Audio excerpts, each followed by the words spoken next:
Can I just add one thing to that, Tom? That actually reminds me what you were saying there of a story that I heard Carl Anderson and Luke Gallows talk about on a podcast, and that was that basically anytime they would do, so they were in, this is when they were big in New Japan, they would go back to America and do indies, and every time they would work local talent, they'd be going, oh, I take it you want to do strong style tonight. And a lot, like you said, some of the lesser trained talent are thinking, let's hit each other as hard as possible.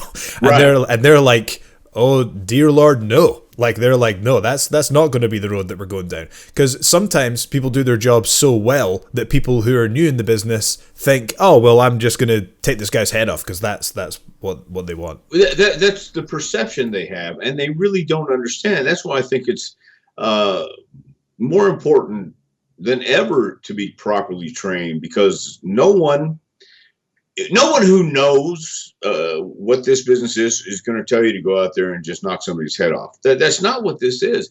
It's the illusion that you're going to knock someone's head off. That's where the training comes in, and that's where being a professional comes in. Look, if you do this for any length of time, your body's going to take the limps and bruises. So again, you want to have that illusion that you're going out there and laying it in. And there's a difference between stiff and solid. Stiff hurts, and stiff is in unsafe places. If you can't take a form across the back, and that doesn't mean just drilling the guy, but I mean a good solid form across the back or across the chest, then maybe this isn't for you.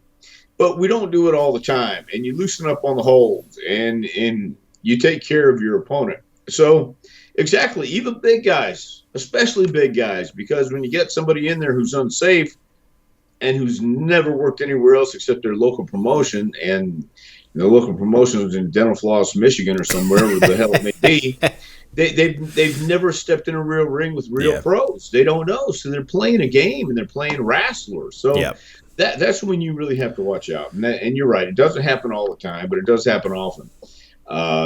In some places, and you don't know unless you're told you're being too stiff. And some guys will say, "Oh, well, he's just being a pussy."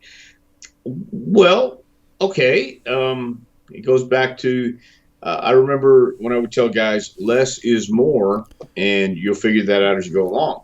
And I told Teddy Hart when he was 18, "Teddy, less is more." And he looked right back at me and says, "No, more is more." Okay.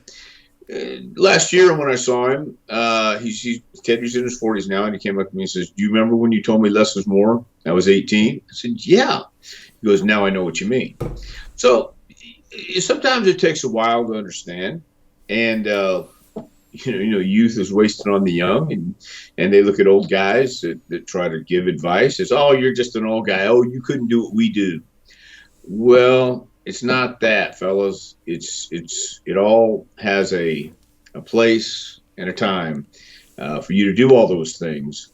But the basics and fundamentals of keeping yourself and your opponent safe, those don't go away if you're a real pro. Now, if you want to do some of the hardcore stuff where nobody gives a damn, and you guys want to go out and think that's cool and that's tough and work in front of 30 people, that's cool. You can do whatever you want, but you ain't going to find me there.